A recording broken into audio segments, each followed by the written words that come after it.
মানে আমাদেরকে অনেকে বলে কিংস পার্টি। আমরা কিংস পার্টি না, আমরা কিংস মেকার। আপনি হচ্ছেন কিংস মেকার। এখন আপনি যে রাজা বানাইছেন, ওই রাজার সাথে আপনার দেখা করার জন্য শিডিউল নিতে হবে, এটা করতে হবে, সেটা করতে হবে। এখন দুইটা বিষয়, এক হচ্ছে আমরা তো আমাদের যারা শত্রু, আমাদের শত্রু কিন্তু মানে বিশাল বড় একজন শত্রু, সেটা হচ্ছে আওয়ামী লীগ। এখন দেখেন, আমরা আমাদের ভাই, আমাদের নিজেদের মধ্যে মনোমালিন্য থাকবে, ঝগড়াঝাটি থাকবে, কিন্তু আওয়ামী লীগের প্রশ্নে কিন্তু আমরা আপোষে। আপনি আজকে আমাকে গালাগালি করবেন, কালকে আমি আপনাকে হাতে তালি দিব, গালাগালি করব। এই যে আমার একটা কাজ না করলে আমি এটা ধরবো। তারপরে হচ্ছে এখানে আমার পাশে হচ্ছে ও আমারই আজকে ফয়েজ যথেষ্ট পরিমাণ ছোট ভাই, মানে এর বেশি আসলে সম্ভব না। ফয়েজ আমাকে যথেষ্ট পরিমাণ ধুইছে, এখন সে আমাকে এখন ধুইছে, আরেকবার আমরা ভাই একসাথে চা খাবো, সমস্যা না। কিন্তু আমাদেরকে ব্যবহার করে যদি ছাত্রলীগ, যুবলীগ, আওয়ামী লীগ আবার তার এই রাস্তা খুঁজে নেয়, আমাদের এই গ্যাদারিংস এর মধ্যে তারা ঢুকে পড়ে, আপনার আমার ক্ষতি করে, একবার ভাবেন আমি এখানে আসছি, আমার উপর যদি আক্রমণ হয়, এটা কি ভাই আপনার গায়ে লাগবে না? Double million offer Walton fridge কিনে পেতে পারেন 20 লক্ষ টাকা, রয়েছে কোটি কোটি টাকার নিশ্চিত উপহার। এই যে আপনারা রাস্তায় আছেন, এই যে আপনারা রাস্তায় আছেন, আমি আপনার এখান থেকে না যাওয়া পর্যন্ত আমি যাইতেছি না। এবং এটা জুলাই ফাউন্ডেশন খুলছে নামে, এটার বিরুদ্ধে অভিযোগের শেষ নাই। জুলাই ফাউন্ডেশনের ওই যে সেক্রেটারি আমার সাথে তার করে রাখছে, ওই ওই ওই এখানে যতক্ষণ না পর্যন্ত সমস্যা আপনারা এগিয়ে আসছেন একটা বিষয়, আমরা পরবর্তীতে যেটা বলবো সেও এইখান থেকে যাবে না, এখানে বসে থাকবে, যাই হোক না কেন। এখন যে বিষয়টা হচ্ছে ভাই, আমাদেরকে এই বিষয়টাকে নিয়ে বিভিন্ন জায়গায় প্রচার করা হচ্ছে। আওয়ামী লীগ সব জায়গায় প্রচার করছে যে দেখো, আর তারা স্বাধীন করছিল দেশ, আগেই তো ভালো ছিল। এখন এইটা জায়গাটা আসলে আমরা আমাদের নিজেদের আসলে খারাপ লাগে, আওয়ামী লীগের সুযোগ পাচ্ছে, এটা আমাদের ব্যর্থতার কারণে, কারণ আমরা তাদেরকে সুযোগ দিছি।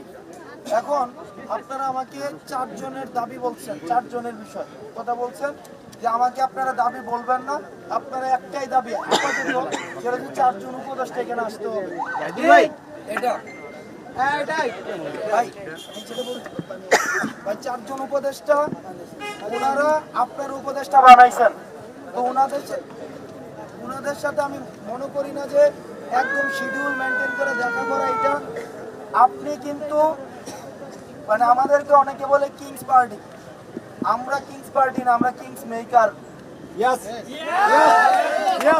আপনি হচ্ছেন কিংস মেকার। এখন আপনি যে রাজা বানাইছেন, ওই রাজার সাথে আপনার দেখা করার জন্য শিডিউল নিতে হবে, এটা করতে হবে, সেটা করতে হবে।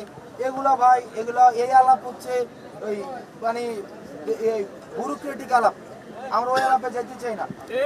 কিন্তু বাস্তবতা যেটা, সেটা হচ্ছে যে উপদেষ্টাদের মধ্যে একজন, যিনি শারমিন মুর্শিদি আপা, উনি বিদেশে। আসিফ, উনি ঢাকার বাইরে আছেন।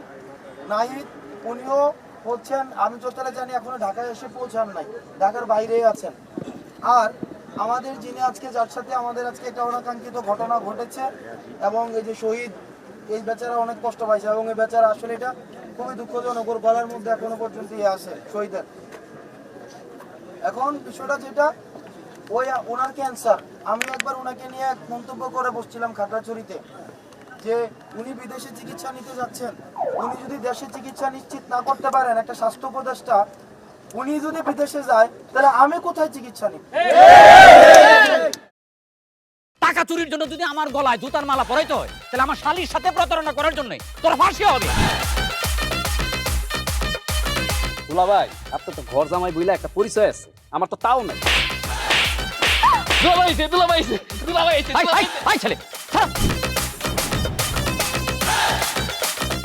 রাজনৈতিক ফ্যামিলির মেয়ে হয়ে ওই কাজ করবে।